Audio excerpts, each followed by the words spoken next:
நம்ம ஒருத்தரை பார்க்கும்போது ஒரு மனிதரை நம்ம மீட் பண்றோம். அவர் மேல மரியாதையும் அன்பும் நமக்கு எப்ப வரும்? அவர் படித்தவரா இருந்தா, அறிவாளியா இருந்தா நிச்சயமா மரியாதை வரும். அதை தாண்டி ஒரு அன்பு வராது நமக்கு, இல்லையா?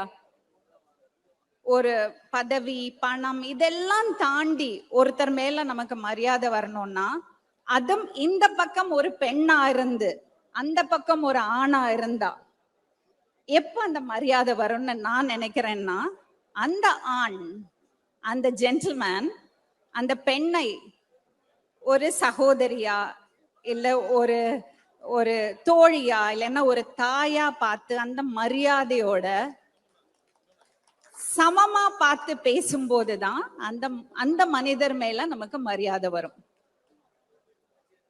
அப்படி ஒரே சந்திப்புல என்னோட மரியாதையும் அன்பையும் பெற்ற திருமா அண்ணா அவர்களுக்கு இனிய பிறந்த நாள் வாழ்த்துக்கள். நான் பல தடவை சொல்லியிருக்கேன், பல இடங்கள்ல சொல்லியிருக்கேன். என்னோட அண்ணாட்ட நான் பார்த்த பல விஷயங்கள் நான் திருமா அண்ணா அவர்கள்ட்ட பார்க்கிறேன்.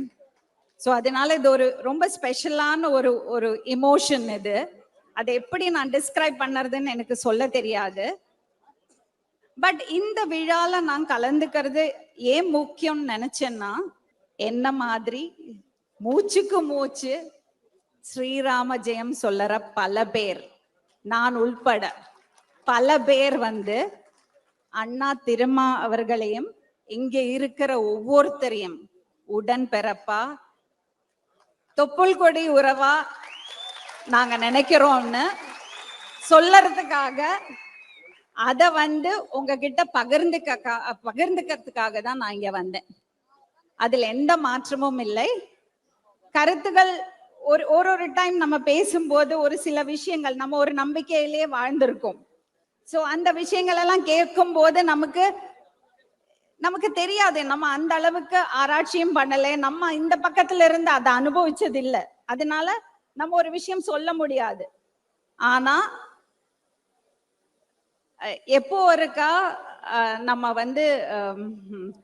திருமா அண்ணா அவர்கள்ட்ட அண்ணான்னு கூப்பிட்டோமோ அப்பவே நான் உங்கள் அனைவரையும் ஒவ்வொருத்தரும் என்னோட உடன்பரப்பா நான் நினைக்கிறேன்னு நான் சொல்லணும்.